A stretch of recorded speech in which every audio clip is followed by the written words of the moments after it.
Welcome to Beast Whisperer, the channel where we bring you heart-touching and powerful stories from the wild. Here, every story is about survival, love, courage, and the hidden strength of animals in nature. We share real moments of life and death struggles, where every heartbeat counts and every choice decides fate. Stay with us as we take you deep into the wild, where stories unfold like never before. In the quiet of the early morning, when the mist was still hanging over the grasslands, a mother deer slowly stepped out from the edge of the forest.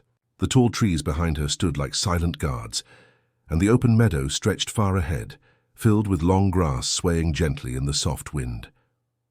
Her fawn, small and delicate, with legs that looked too thin to hold its weight, followed her closely. The little one stumbled now and then, but the mother would stop, nudge it gently, and wait until it was steady again. They were searching for tender shoots to eat, unaware that danger was not far away. From a distance, a pack of wild dogs had already caught their scent. Their sharp noses had picked up the trail long before their eyes found the pair. These dogs were lean and hungry, moving with a restless energy that came from survival. They did not bark or howl.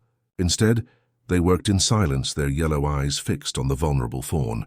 The leader of the pack, slightly larger with a scar across its muzzle, lifted its head above the grass to watch. The fawn's shaky legs told the dogs what they needed to know. This would not be a hard chase. The mother deer, though, sensed something was not right. Her ears twitched, and her large eyes scanned the field. She paused, her body stiff, listening.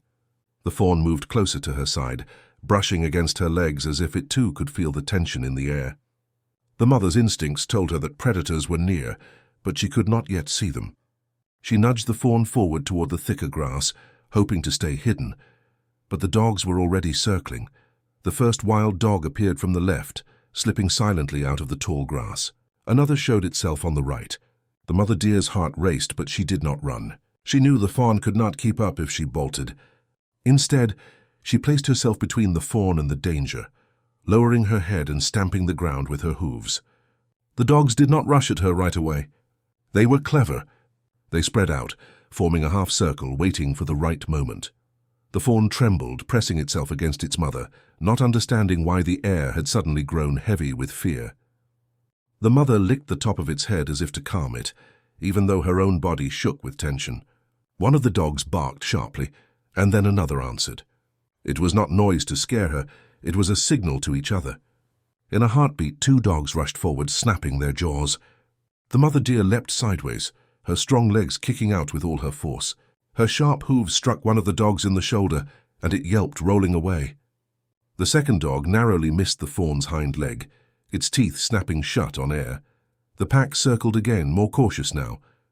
The mother deer stood tall, her chest rising and falling quickly, her breath heavy. She had bought some time, but the dogs were not giving up. They fanned out once more, their eyes glinting with hunger.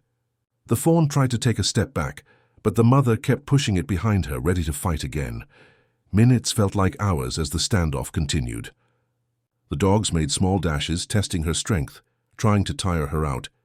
She struck out with her legs again and again, keeping them back, but each time it cost her energy. Her body was built to run, not to fight, and the pack knew it. Slowly they began to close in tighter, waiting for her to make a mistake. Then something unexpected happened. A rustling came from the far side of the meadow, and two young rangers on patrol appeared, drawn by the sound of the commotion. They were far enough that the mother deer did not notice them yet, but the dogs did. For a brief moment the pack grew uneasy. The leader barked and snapped, ordering them to keep focus. They had been hungry for too long to leave now. The rangers stopped and crouched low, watching. One whispered to the other that they should try to scare the dogs off, but they hesitated, knowing sudden noise might also frighten the deer into running blindly. They waited, ready to act if the mother and fawn were truly in danger. The leader of the wild dogs finally charged, its body low, its teeth bared. The mother deer reared up and brought her hooves down hard. Dust flew and the fawn stumbled back.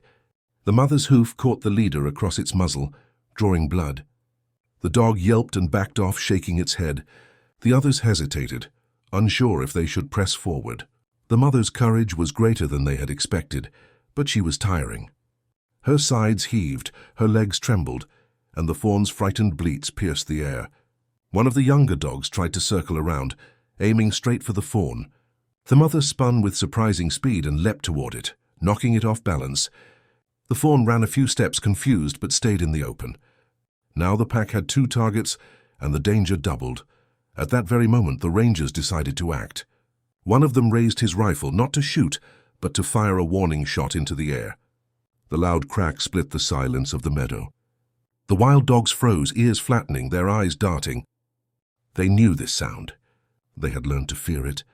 With growls and barks, the pack began to retreat, slipping back into the tall grass. The leader, bleeding and limping, gave one last defiant snarl before vanishing into the shadows. The mother deer stood trembling, her body still in a fighting stance. The fawn rushed to her side, pressing close.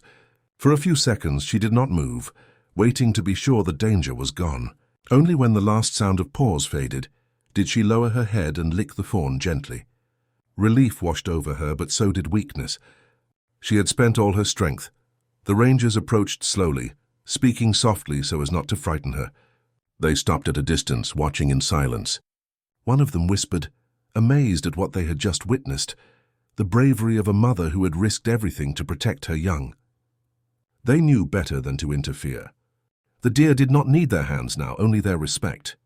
They simply stood and made sure the dogs did not return. The mother deer guided her fawn back toward the safety of the forest. The fawn stumbled once more, but she was there to steady it just as she had always been.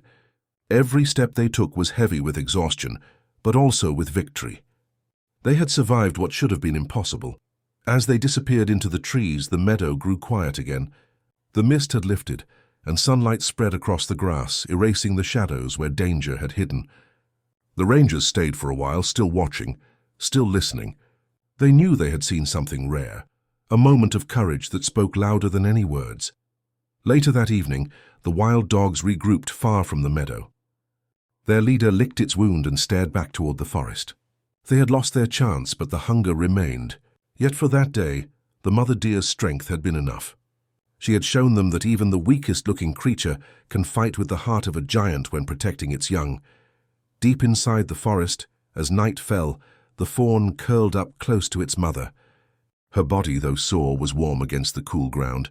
She watched over her little one with eyes half closed, never fully resting, always listening for the sounds of danger. She had won the battle, but the wild world never truly gave peace. Still, in that moment, with her fawn safe beside her, she felt the quiet joy of a victory, earned not by speed or strength alone, but by love and courage that no predator could understand.